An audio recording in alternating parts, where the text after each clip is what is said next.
Every day we sustain a great battle. Everyone complains that they do not have enough time, that we are always in a rush, that we have lots of things to do, many commitments to fulfill, and many tasks that are pending.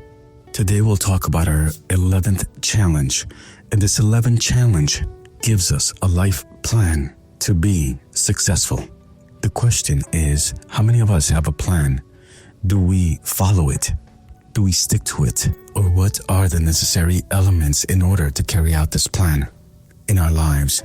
Because all of those who remain in God will bear much fruit and will be pruned to bear much more. Cordial greetings to all of you who are brave to take on these challenges. All of those of you who know that this is not easy and that it requires discipline, commitment, dedication.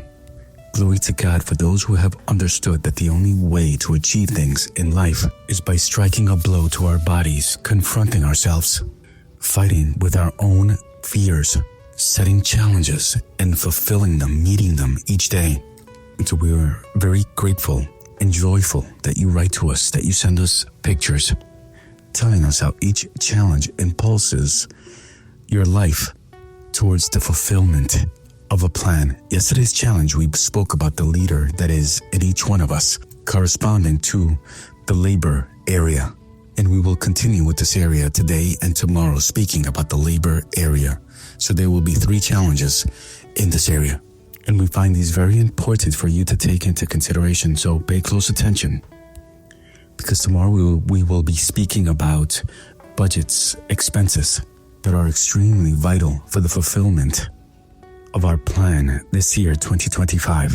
And so let's begin with saying, my dear family, if the issue is a lack of time, or that we have too much to do, many distractions, because the issue is that we do not have enough time, but we allow ourselves to be distracted easily. We have many things to do, but there are others that are competing for our attention. And this is not a good combination. I noticed that people live with this daily struggle. There is an author named Dr. Kobe who speaks about the 7 habits of people who are highly effective. And he has a chart called time management. And in this chart, he speaks about 4 things: what is important, what is not important, what is urgent, and what is not urgent. And when he talks about these parts of the chart, is that everyone is constantly focused on what is urgent. And when they are done doing what is urgent and are almost exhausted of doing things, then they go to handle the things that are not urgent or not important. So for example, there are those who work hard all day, and then in the evening, they spend their time watching television or on social media, on the internet, 2-3 hours, and their excuse is that this is how they relax. And so we go from being completely busy to not doing anything productive. And these 2 extremes are not good, because we're disregarding an important area, the area where we plan, the time we use to organize, doing things in order with enough time organized, telling ourselves we need to do this, but I also have this that's pending. I am doing this right now, but I know that I have that is pending to do. And so when we plan and organize, there are many other things we can do each day, day to day. Think about this morning, because I know that this is a challenge that covers all of us. To fulfill our objectives is not easy, and this is because generally it implies to modify certain habits, to create new behaviors that lead us to fulfill our tasks. But to achieve this, we need a method. Have you ever heard of an athlete who has won an important competition without carrying out a training plan or with a clear objective? Of course not. All high-level athletes must have a training plan, custom tailored to their needs, with clear and specific objectives. And so my dear child of God, if you want to be successful professionally, personally, in your family area, you will need a training plan. And this is where we often fall short, especially certain cultures. because we often lack in this topic about planning, organizing, working towards a vision, putting in the effort to fulfill an objective, a goal. So let's continue. What is a plan? What does it talk about? Why should everyone have a specific plan? Well, it is important because plans tell us where we are and in what direction we are heading towards our objectives, towards our goals. Each person has a purpose in their lives, and it is our responsibility to build a life project with clear objectives. If you do not give your life direction, each day that passes will be controlled by others, by circumstances, by our jobs, by other people. You will have little control over what happens because you will be a victim to everything around you, to publicity, to social pressures, everything around you. So in this sense, my dear child of God, we must have a direction, a path in our lives. And if you do not have it, allow me to tell you that others are going to set these plans for you, use you, and achieve their objectives through you. And so if our issue is that we do not have enough time and that we live continuously in a rush, in a hurry, because we have lots of things to do, many commitments to meet, many pending tasks to carry out, then we must come to the conclusion that we need to plan. So take your pen and paper and write down the verses I'm going to give you. Proverbs 16, and we will read verses 3 and 9. Also, Proverbs 19, verse 21. And lastly, Proverbs 21, verse 31. Then we will read Luke 14, 28. And lastly, Psalm 20, verse 4. And why should we read these verses? Well, because they talk about planning. If you read Genesis, God created everything organized, planned. God does not improvise.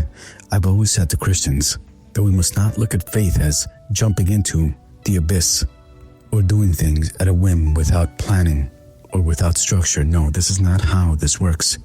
No, because God is a God of order, and the Bible tells us that we must do everything organized. So it is very important to organize our lives, our thoughts, our ideas. There are people who have every intention for things to go well, for their business to prosper, or to be able to go on vacation periodically. There are those who are determined to be successful and to make progress. But when we are told to carry out a life plan, we refuse and we want to continue doing things the same way, without order, continuously improvising, or day by day we will see what happens today, but that's not how it works. We have to be organized. Okay, let's look at the verses. Proverbs 16. Proverbs 16 verse 3 uses a word I use often when I preach. It says, commit to the Lord whatever you do, and He will establish your plans. Commit to the Lord.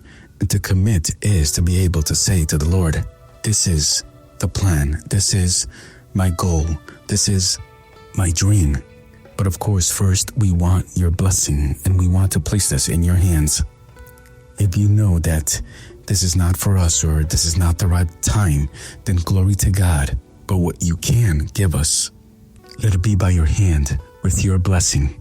Let's continue in this chapter 16, but now verse 9, where it says, in their hearts humans plan their course, but the Lord establishes their steps.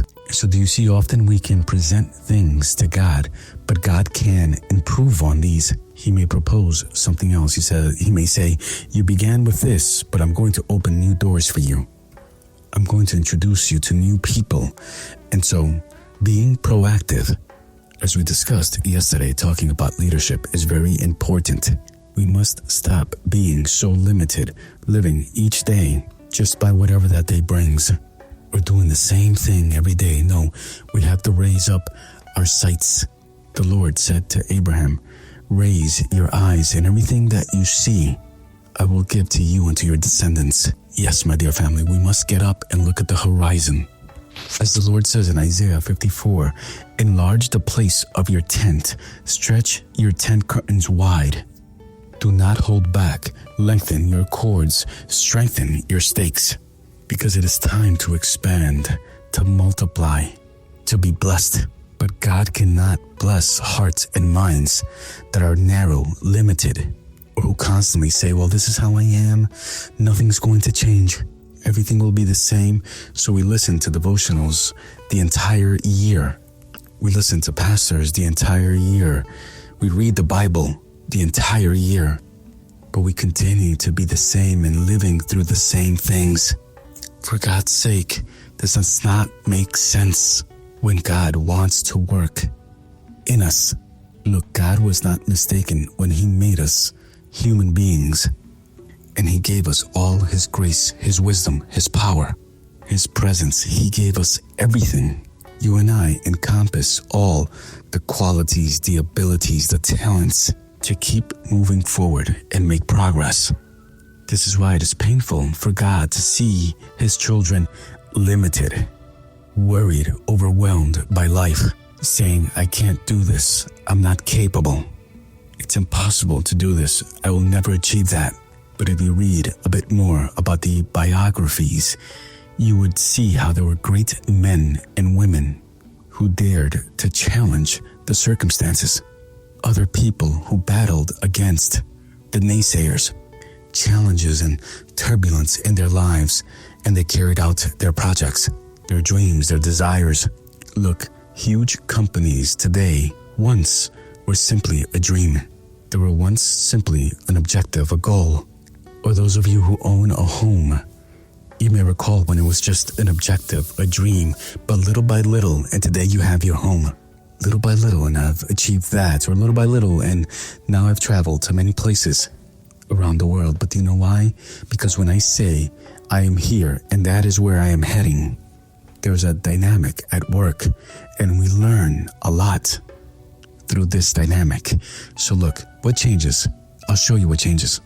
And I find this fascinating because what changes when a human being changes his perspectives in life to planning? The first thing that happens is that we increase our level of satisfaction. And write this down in your notes. When I have a plan, I increase my level of satisfaction. In other words, the time that I spend, the activities that I carry out bring me joy because I am in the function of fulfilling my task, my objective. But if you simply just work 8 hours a day and then you stop and that's all you need to do because you're just working to eat or just to receive a check, then of course the job's going to be tedious, boring, tiring. You do not enjoy it because there's no satisfaction. But if my job is a source to fulfill an objective, a purpose, living for better things, then my level of satisfaction increases. What else happens when I have a plan and I have clear objectives? Then I obtain better work results. And why? Well, because when I increase my satisfaction, my production also increases. The happier I am, the better I do things, the quicker I do them. I do things better, more efficiently. How beautiful, no? So when I have a plan, my productivity increases because I can tend to the most important areas in my life. Because not only do I have to work, I am a father, I am a husband, I am part of a society. I belong to a club, I am a member of an association. And so in each area of my life, I will try to do my best. And pay close attention to this. When there is a plan, stress reduces. And this is very common with people today. We have many tasks, many things to do, and we're constantly stressed because we do not have enough time to do all of these. But here lies the point. If I learn to have a plan and to live based on this plan, then stress diminishes. But why? Well, because I have the sensation that things are under control, that I am doing what I need to do and sacrificing what I need to sacrifice. Now, when I have a plan, I learn to delegate things that are not important, or perhaps that someone else can do, or to sacrifice and say, I'm not going to do this any longer, because this is no longer my task. I know where I am heading. I have clear objectives. So to have a plan allows me to prioritize my free time and my personal activities, not allowing things to absorb me. So this is the reason why people are constantly stressed, because they do not have free time, family time, time to rest, time to meditate. And lastly, look at this great detail. To have a plan increases your good mood. And do you know why? Because I'm not just working, I am enjoying the path that God is leading me in. And so, my dear child of God, we must have a plan. And so, my dear child of God, what must we do? If this is true, then write these two very important things for our lives. We just read 2 verses in Proverbs. We read Proverbs 16 verses 3 and 9. Now, let's move on to chapter 19, verse 21. Here it says, "Many are the plans in a person's heart, but it is the Lord's purpose that prevails." We have many ideas, many plans, many objectives, but it is the Lord's purpose that prevails. So when I place my plans on God's altar, God allows me to prioritize. Because since I have so many things to do, so many goals to achieve, and since there are so many distractions that I must avoid, then there is something that you must become an expert in. 2 things that you cannot lack in your life. Write these down, and tomorrow, and our challenge tomorrow, we will expand on this. But there are 2 vital things, and we must do this. 2 things that you cannot lack in your life. Number 1, a budget. Second, a calendar. Yes, an agenda. Well, Pastor, why an agenda if I'm not able to follow it? But yes, you need to have one. Oh, Pastor, why an agenda if I work all day and I have very little time left over? Well, that is precisely the reason why. If you work independently, or if you work from home, or if you manage your own time, or if you have your own business and this is where your income derives from, pay close attention. Because if you do not have discipline and if you allow yourself to be distracted, then when you least expect it, perhaps you're doing many things but you're not being productive and you're not showing results, and this is very sensitive. Or perhaps because you do not have a boss or a supervisor or employees and you just live day by day, or you say, well, I produced enough. I have enough to pay my bills. When on the contrary, you should be producing more to save, to invest, especially taking advantage of the hours where you can focus and carry out your tasks better. So do you see why it is important to prioritize? There's no way to prioritize unless I carry out an agenda, unless I manage a calendar. And of course, beginning with our heart. But what's also important is, what are we prioritizing? Entertainment, traveling, leisure. When I talk about prioritizing, I am talking about what is in the center of my life. Because, for example, you can place work in the center of your life, but that would be a grave mistake. Because if you place work in the center of your life, then everything in your life will be a function of this. And this is what will be most important, and you will make decisions according to this, and perhaps sacrificing your health, your family, and your mental peace thinking about work. So work cannot be in the middle. If you have money in the middle, and yes, money is important, it's hard to do anything without it, but it cannot be what's in the center of your life, because then I become materialistic, because then everything will be a function of money, and it's all about the money. But then I begin to lose my sensitivity, my life purpose, people, family, because everything revolves around money. So money cannot be in the center of my life. Enjoyment, entertainment, pleasure cannot be in the middle, because then I become irresponsible, foolish, because then I am not timely or do things when I need to do them. There are many people who react late, and because in the center of their life is entertainment, they think life is going to wait for them, or others are going to wait for them, so they procrastinate. But the truth is that this is detrimental to our personal life and to disciplines. If you place your friends as the center of your life, then you will see how your life will revolve around what they do, what they think, what they say, what they think. So you will live to please them and to make them happy. When you least expect it, they leave and you're left with nothing. Because to have our friends as the middle, the center of our lives is not stable. And what about religion? Now, this may be ironic what I'm going to say, but religion separates us from God's plans and purposes, because religion means to get into things not with God, but supposedly to please God. And this is where people become fanatics and mystics, because religion cannot be in the middle. It is God who has to be at the center, because it is God who leads me to love my family, my children, my marriage, to prioritize my personal life, my intimate life, my spiritual life. Are you with me? So if in the center of your life, you should not have your work, money, entertainment, friends, religion, then what or who should be in the middle? God. Matthew 6:33 says, "Seek first his kingdom and his righteousness, and all these things will be given to you as well." Is this clear, my dear family? I hope this is crystal clear for you. And so when you make plans, prioritize. In your agenda, you're prioritizing what you need to do first. I know that you need to work, so if you need to fulfill a work schedule, do it. But prioritize in your agenda that you have a personal life, a spiritual life, that you have a marriage life, that you have an obligation with your children. And so as I mentioned, when I have a clear plan, but in addition, I have a purpose in my life, then I must remove what is useless. You cannot do everything or keep everyone happy or do everything at once.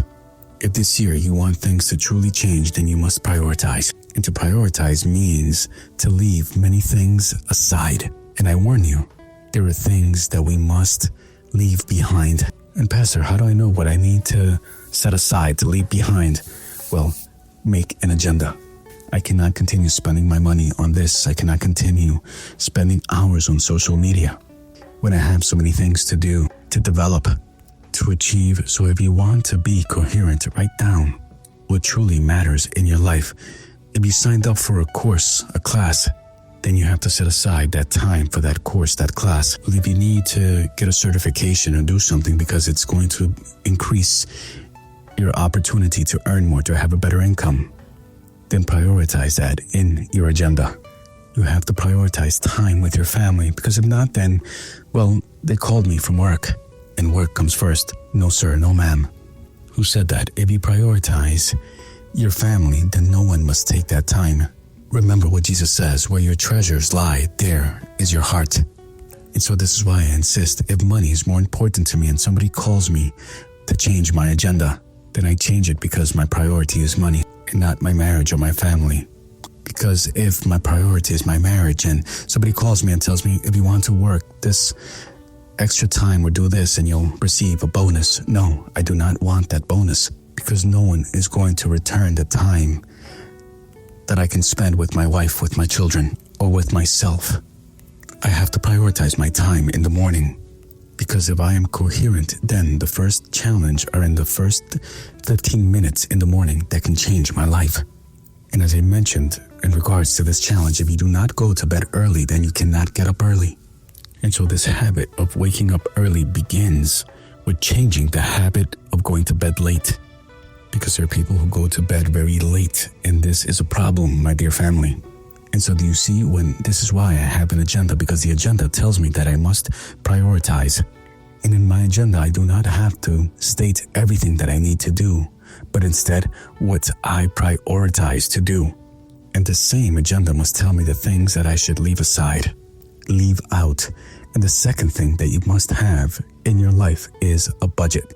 My dear family, sometimes I hear, well, Pastor, I earn very little. Why should I have a budget? I know what I spend my money on, but do it. Create a budget. In fact, today there are many applications that help you.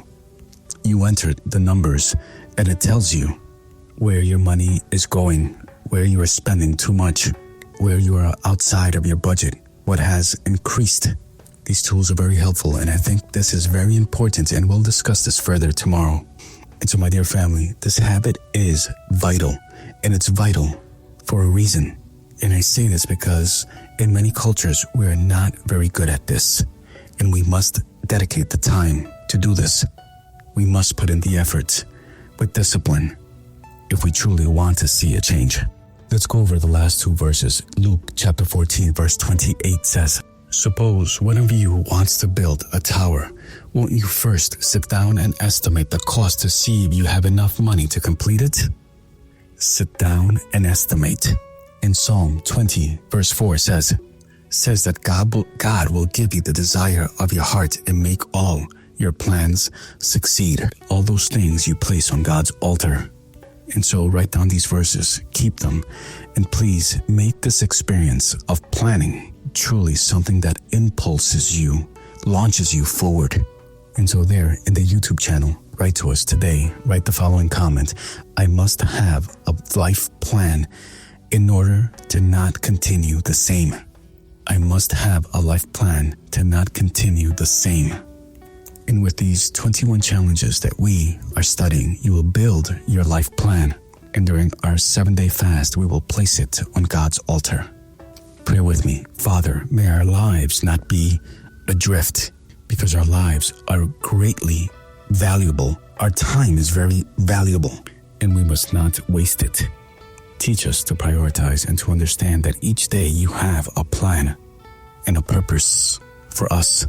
I pray for each listener of Mana, and I ask that your blessing rest upon each one, and that you allow us to make progress towards what you have for us each day. We commend ourselves to you, and we ask for your blessing. And I wait for you tomorrow in our next challenge to encourage our lives. Blessings to all.